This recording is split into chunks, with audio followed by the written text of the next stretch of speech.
We have more Jenelle Evans drama. There's always something going on with her, and there has been since she was on 16 and pregnant. And I'm not gonna lie, all the drama, I have been eating it up like nom nom nom nom. I cannot stop consuming all of the things that go on with her in her life. Now, before we get into this, I gotta plug my TikTok because I'm trying to get to 10,000 followers over there, because once I get to 10,000, I can make playlists. And it's really weird being somewhere on the internet where I can't make a playlist. So if you guys like to follow me, I go through jewelry over there and do a few other things, and I try to post every day. I don't always post every day, but I try to. And I also sell the jewelry that I find. So if you guys would like to check it out and let me know if you want anything, I ship out orders directly from my house. I package them myself. I give you stickers and cutesy cute little things when you buy something. I make mystery jewelry jars, and I don't know, it's a good time. I'll have my shop linked down below. Thank you so much if you choose to check that out, but let's go ahead and get into this video because there is a lot of Jenelle Evans tea to talk about. Watching her since she was essentially a child who got pregnant, and it has been a mess since then. And unfortunately, something that we have seen with Jenelle is, you know, the issues that she had as a teenager, we're now seeing that with Jace as well, where he's acting out in the way that Jenelle was. I mean, he's like, what, isn't he the age that she was when she got pregnant, or at least almost? I mean, we're seeing a lot of that like generational trauma, I feel like, being passed down because Jenelle didn't take a different path. And so everything has been a mess since he was born. And it's so sad, honestly, as someone who watched him as a baby on the show, to see how things happened. And a lot of it has to do with her decisions. And I will never stop being enraged when I see parents who aren't selfless for their kids, because as a parent, you have to be selfless in many ways. You can't be selfish. Yes, it's important to do things for yourself, but not mostly yourself. You need to make sure that your kids are taken care of and they're safe and they're in safe environments and that you're making good decisions for them. And I just see a lot of parents, you know, doing whatever the hell they want to do while their kids are suffering for it.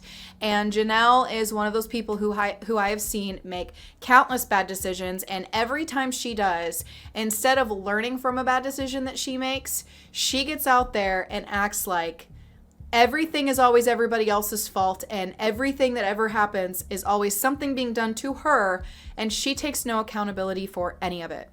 The first thing I want to talk about surrounding that situation is her lack of accountability for putting somebody like David in those kids' lives for a very, very long time. So there has been a lot of speculation, and I'm going to have to spell certain words because there are certain words that if I say them, it triggers YouTube's algorithm and I get demonetized, and that's a problem for me. So I'm going to have to spell certain things, and I know that's annoying, but you know what? We're going to roll with the punches, right? So there has been a lot of rumors surrounding David for a very, very long time, if you've been following the teen mom drama, that he is abusive. Okay, there was a 911 call that we talked about on this channel before with Jenelle against David. There was also the incident with the dog that because she or he bit Inslee, his daughter. And then on Teen Mom, before he was taken off the show for being homophobic and transphobic and just an awful all-around person, before that happened, there was some bruising that was found on Kaiser on the show. And this was really uncomfortable to watch. And now Teen Mom is like notorious for putting things on the show that are very uncomfortable to see.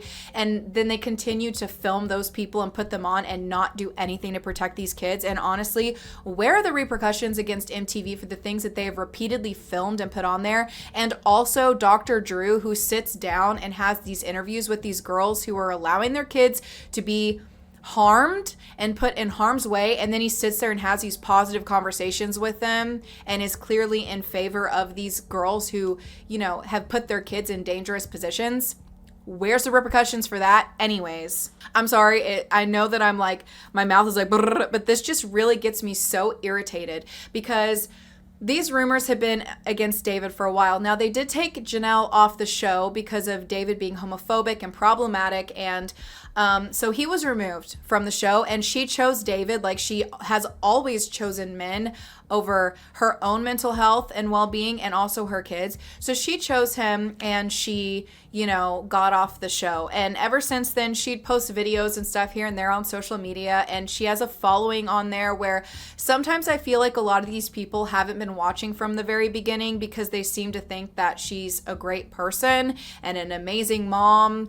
And it's like anytime there's a camera that she's not in control of that's been filming her and her decisions, you see the polar opposite of that, but whatever. I just think that sometimes people aren't able to realize that when someone is in control of what is being filmed, you're only going to see like the highlight reel and the positive things.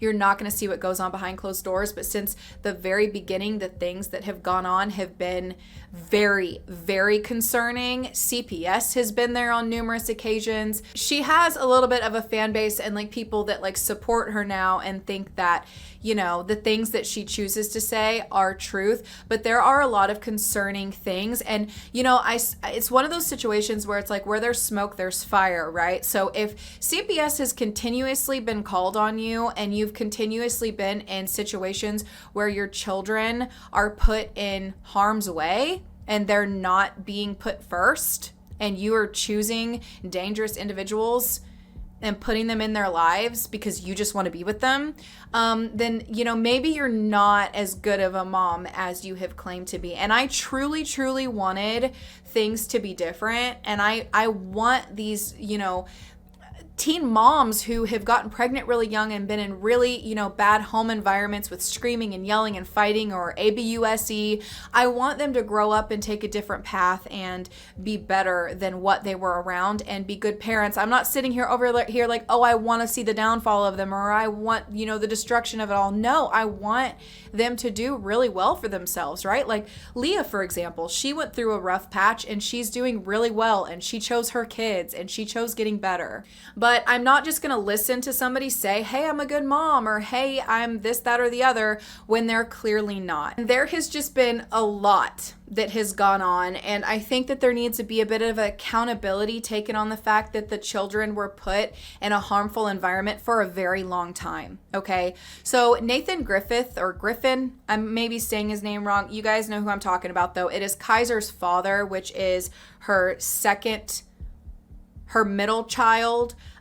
He's younger than Jace, but older than Inslee. So you could tell watching the show, and y'all let me know if you watched it, that he was heavily disliked by David. Like, you could just tell the way he treated him was different, and there was something weird about that. I don't know if maybe David didn't like Nathan and he reminded him of Nathan. I don't know, but I feel like he was treated really bad, and it makes me really sad. And mark my words, he will probably say something about it one day when he's able to. Okay. And so, Nathan on the show was trying to do something about the bruises that he found on him, like way back when that happened.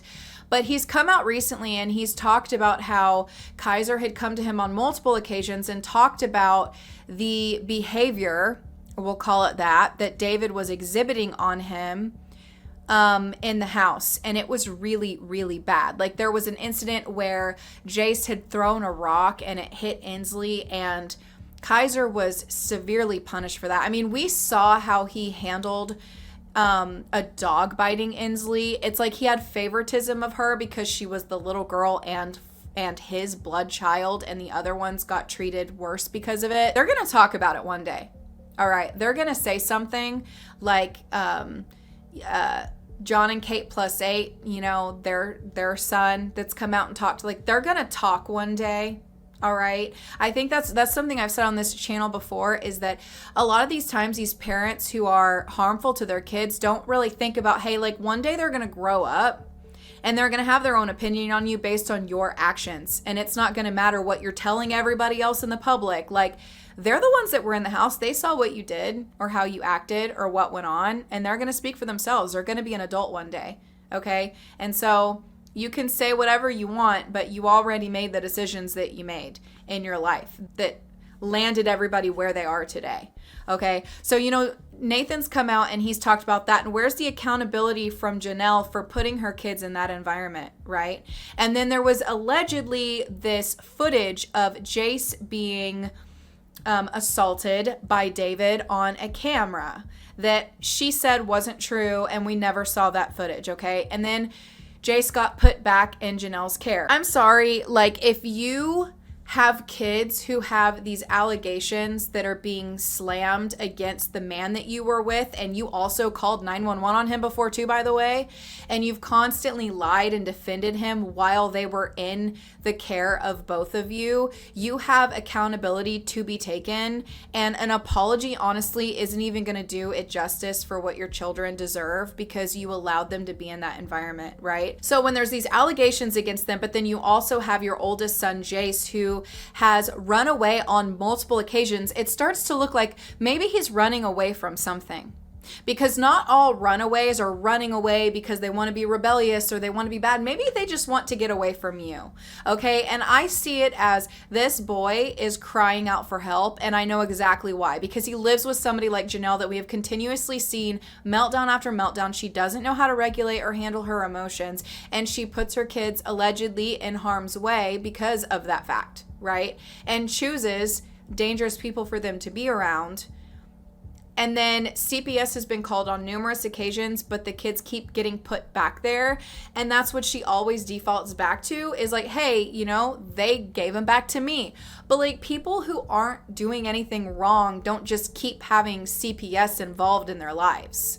That just doesn't happen. There was also this weird situation where Kaiser was put on a plane and taken to live with his grandma, and everybody was speculating on what in the world is going on. Why is he with his grandma? But honestly, he was probably better off with her.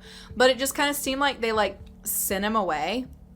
I don't know. There's also like a clip, and I won't show it here, but of him on the plane where he looks absolutely miserable. Like he doesn't want to be there. And it's like, I wouldn't want to go back home with her either. I just feel like maybe they would be better off with other people that were like more fit to take care of them. And honestly, I hope she gets her crap together.